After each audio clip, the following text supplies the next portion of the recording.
What goes on behind these walls in China's northwestern Xinjiang autonomous region has been denounced by governments, NGOs, human rights groups, and international bodies.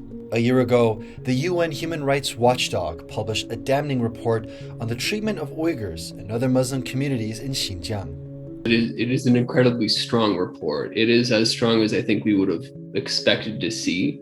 Although it doesn't say genocide, for example, I think the Uyghur groups, for example, other researchers would call it genocide. This report should be a wake-up call to the international community as to the reality of what is happening in Xinjiang.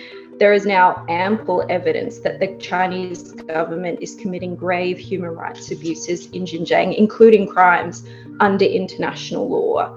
It's estimated between 800,000 and 2 million Uyghurs and other Muslim minorities have been arbitrarily detained in camps like this across the Xinjiang region.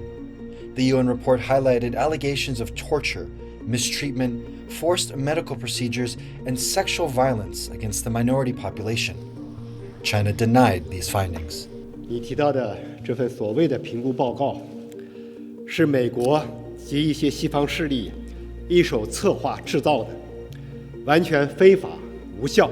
In fact, in response to criticism and calls for investigation, Beijing has periodically released videos like this one showing happy, dancing Uyghurs. Xinjiang has been transformed into a land of life, a land of thriving vitality.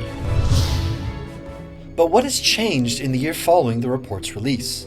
What I think we're able to say is that while there's maybe a slightly less visible and perhaps a little bit less aggressive physical security presence, the policies in the region haven't changed. And then just this past weekend, Xi Jinping stopped in Urumqi and gave a speech, essentially saying, I'm going to keep going with these policies. And we consider that to be evidence that not only are the abuses still serious, but that he continues to continue committing crimes against humanity.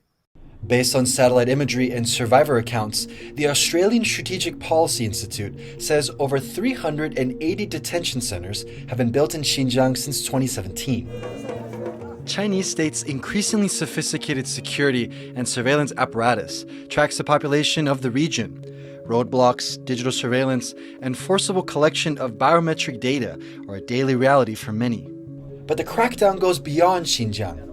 This is rare footage of the 2008 Tibet unrest. Initially, peaceful protests against the Communist Party's rule over Tibet turned into riots, resulting in an unknown number of fatalities. In 2022, a U.S. State Department report found that Tibetans still face arbitrary killings, disappearances, torture, detention, restricted freedoms, coerced abortions, and forced sterilization. Ethnic Mongolians, too, are facing the erasure of their identity, with the latest measure replacing their language with Chinese in schools. In Uyghur area, what the Chinese government is doing is a recognized genocide, aiming at the physical eradication of the population. But in southern Mongolia and Tibet, what they're trying to do is using the erasure of their language, tradition, and culture to completely wipe out this people, distinct people and nation. So the goal is the same.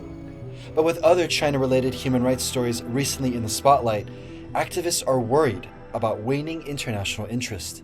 It's within the Tibetan movement, at least, it is definitely a concern that you have seen stagnation in interest towards the Tibetan issue.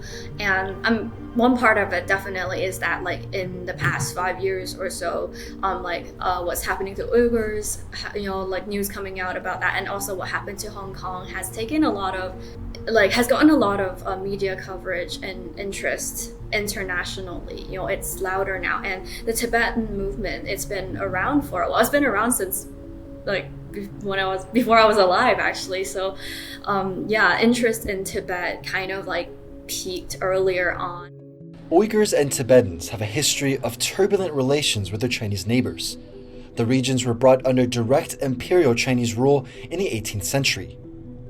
Both regions had brief periods of independence between the fall of China's Qing dynasty in 1911 and the communist victory in the Chinese Civil War in 1949. That year, the Chinese army took Xinjiang and incorporated Tibet 2 years later. Both groups have been subject to cultural, linguistic, and religious erasure ever since. And now they are minorities in their own lands due to state-encouraged settlements by Han Chinese and suppressing birth rates through administrative and medical means. The Chinese government has committed progressively worse abuses over the last several decades, in part because they haven't faced any serious consequences for having done so.